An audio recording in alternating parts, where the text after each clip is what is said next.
कल जब मैं सोशल मीडिया प्लेटफॉर्म एक्स पे स्क्रॉल कर रहा था तो मुझे कुछ इस तरह के हैशटैग दिखे और कुछ इस तरह के वीडियोस भी दिखे। हिंदुस्तान का प्रधानमंत्री मैस रेपिस्ट के लिए वोट मांग रहा है। प्रज्वल रवन्ना 400 महिलाओं का रेप करता है, वीडियो बनाता है। ये सेक्स स्कैंडल नहीं है, इसको मैस रेप कहा जाता है। और स्टेज में कर्नाटका के सामने प्रधानमंत्री मैस रेपिस्ट का समर्थन कर रहे हैं। वो कर्नाटका को कह रहे हैं कि अगर आपने इस रेपिस्ट को वोट दिया तो मेरी मदद होगी। प्रधानमंत्री को हिंदुस्तान की हर महिला से माफी मांगनी चाहिए। राहुल गांधी इस वीडियो में जिस प्रज्वल रेवन्ना की बात कर रहे हैं वो हसन कॉन्स्टिट्यूएंसी से मेंबर ऑफ पार्लियामेंट है। इसके दादाजी एचडी देवगौड़ा भारत के फॉर्मर प्राइम मिनिस्टर थे। प्रज्वल रेवन्ना के 1000 से ज़्यादा, एग्जैक्ट नंबर तो मैं आपको नहीं बता सकता क्योंकि अलग अलग सोर्सेज पे अलग अलग डेटा दिया हुआ है, लेकिन 1000 से ज़्यादा वीडियोज़ उनके सेक्स वीडियोज़ वायरल हो रहे हैं और सर्कुलेट हो रहे हैं हर जगह। 26 अप्रैल को सेकेंड फेज ऑफ पोलिंग हुई थी।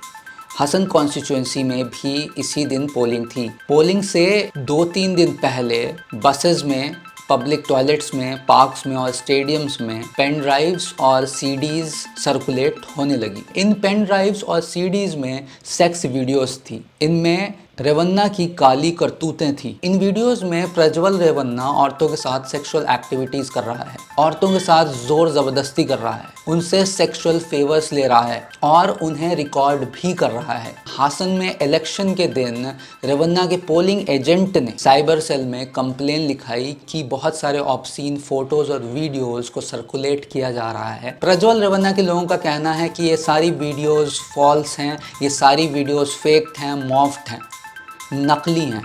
एसआईटी इस मामले पे इन्वेस्टिगेशन कर रही है, लेकिन एसआईटी का गठन भी ऐसे नहीं हुआ। Karnataka state commission of women के एक लेटर के बाद, जो कि चीफ मिनिस्टर ऑफ कर्नाटका को दिया गया, उसके बाद एसआईटी का गठन हुआ। डॉक्टर नागलक्ष्मी, जो कि Karnataka state commission of women की चीफ हैं, उन्होंने चीफ मिनिस्टर सिद्धारमैया को लेटर दिया था। प्रज्वल रेवन्ना को पार्टी ने सस्पेंड कर दिया है और वो हिंदुस्तान छोड़ के जर्मनी फरार हो गया है। लेकिन सवाल ये है कि अगर वीडियो मॉफ्ड है, अगर वीडियो फेक है और प्रज्वल ने कुछ नहीं किया है, तो जर्मनी जाने की क्या ज़रूरत थी? पिछले साल प्रज्वल रेवन्ना ने कोर्ट से एक गैग ऑर्डर ले लिया था, जिसके बाद मीडिया और न्यूज़पेपर्स किसी टाइप की रिपोर्टिंग नहीं कर सकते थे इन वीडियोस के मामले में। इससे हम ये समझ सकते हैं कि मीडिया को इन वीडियोस के बारे में खबर पहले ही से थी, लेकिन वो मजबूर थे, उनके हाथ बंधे हुए थे क्योंकि प्रज्वल के पास कोर्ट का गैग ऑर्डर था। पॉलिटिकल एक्सपर्ट्स का कहना है कि प्रज्वल रेवन्ना की एक्टिविटीज़ और इन वीडियोज़ के बारे में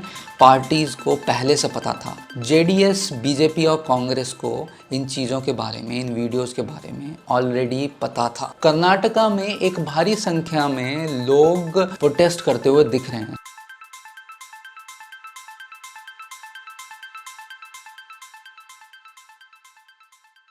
सोशल मीडिया पे भी लोगों में काफ़ी गुस्सा दिखा। देखिए ये video. Please don't rape me, don't record it.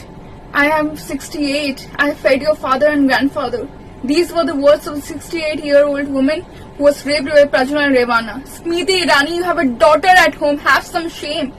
Manipur case, Sulli deals, Hathras, Asifa. Why did Asifa still not get justice? Why was the ISIS turn taken? Why was Prajwal Revanna given a ticket and praised by Modi? Mr. Narendra Modi was found to have photographs with that person. 2,800 women have been raped by a politician. No tweets from any Indian cricketer, no tweets by any Bollywood actor, no agitation by any mainstream TV anchor. If you are enjoying the silence, then you have sold your ethics. Like, why is India silent today? One politician molested 2,800 women. Don't you remember the Nirbhaya protest? Dr. Manmohan Singh had taken Nirbhaya to Singapore to treat her. I'm sorry she is not alive. But not that India's daughters were ever safe, but normalization of rape culture was this government's gift to India's daughter. The Congress was not in a denial mode, and that is our difference with the BJP.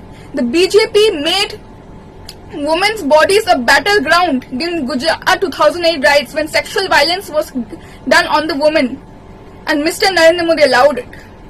Why was Hathras victim cremated at night? The BJP is normalizing rape culture. Why are you all silent? Why is there no Nibha type protest happening in the country right now? Why is it that repeatedly rapists are being found to be part of the BJP? Is it the Balatkali Janata Party that BJP stands for?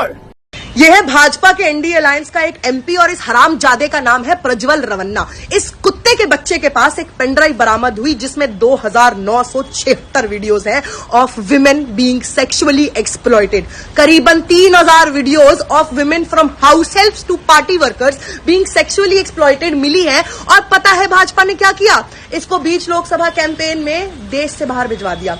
Vijay Mallya और नीरव मोदी जैसे लुटेरों को भगाना हो देश से बाहर, या प्रज्वल रवन्ना जैसे दरिंदों को? मोदी है तो मुमकिन है। पार्टी लीडरशिप तक को पता था इसकी हैवानियत के बारे में, उन्होंने मना किया कि इसको टिकट मत देना। लेकिन मेरा सवाल है हमारी महिला एवं बाल विकास मंत्री से कि स्मृति मेरे भाई, ना तू कठुआ पे बोली, ना तू उन्नाव पे बोली, ना तू हाथरस पे बोली, ना तू बिल्किस बानो पे बोली, ना तू मणिपुर पे बोली, ना तू ब्रिजभूषण पे बोली, लेकिन प्रज्वल रवन्ना के टाइम पे तू रोड शो कर रही है ढिंचक गानों पे। अभी यहाँ पे अगर ये अक्यूज्ड कोई ऑपोजिशन का बंदा या मुसलमान होता तो ये औरत लाउड स्पीकर बन अपने मोहल्ले में छोटी दिवाली करवा सकती थी। इस औरत के यूजर नेम में मोदी का परिवार ब्रैकेट में तुरंत तत्काल प्रभाव में लग जाएगा। फटाक से सारे मोदी जी के ट्वीट्स आर्टी करती है ये। तेरे पास महिला एवं बाल विकास मंत्रालय है कि प्रधानमंत्री प्रचार मंत्रालय है? मुझे बता दे। ऑल्सो बताना था ना बेटी बचाओ में कि हमसे बचाओ बेटी, भाजपा से बेटी बचाओ।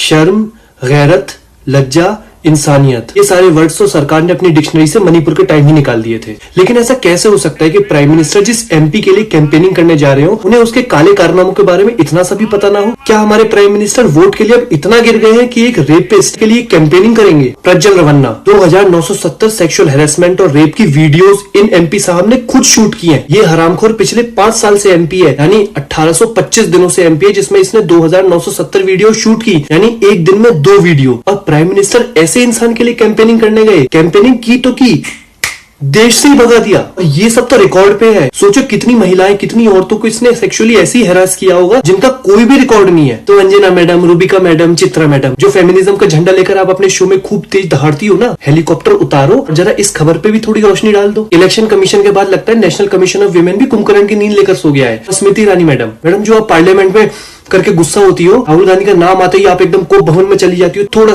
सा गुस्सा यहाँ भी दिखा लो, क्योंकि कैंपेनिंग में तो आप खूब जमकर गई हो। अब आपका गुस्सा कहाँ चला गया? और अगर किसी नफरती चिंटू ने आकर इसको भी डिफेंड किया, हाथ जुड़वा लेना, तुम्हारी माँ बहन की गारंटी कोई नहीं ले सकता। इस घटना के बाद एक बड़ा सवाल बीजेपी के सामने ये खड़ा हो रहा है कि अगर बीजेपी को इन वीडियोस के बारे में पहले से पता था तो प्रज्वल रवन्ना और जेडीएस के साथ अलायंस किया ही क्यों? क्या प्राइम मिनिस्टर मोदी इस चीज़ के बारे में माफ़ी मांगेंगे या इस चीज़ के बारे में बात करेंगे, या वो इस मामले में भी चुप रहेंगे? बीजेपी कहीं ना कहीं फंस चुकी है। इस केस से मुझे एक और शख्स की याद आती है, वो है ब्रिजभूषण सिंह। ब्रिजभूषण सिंह कैसरगंज से एमपी थे बीजेपी की तरफ से।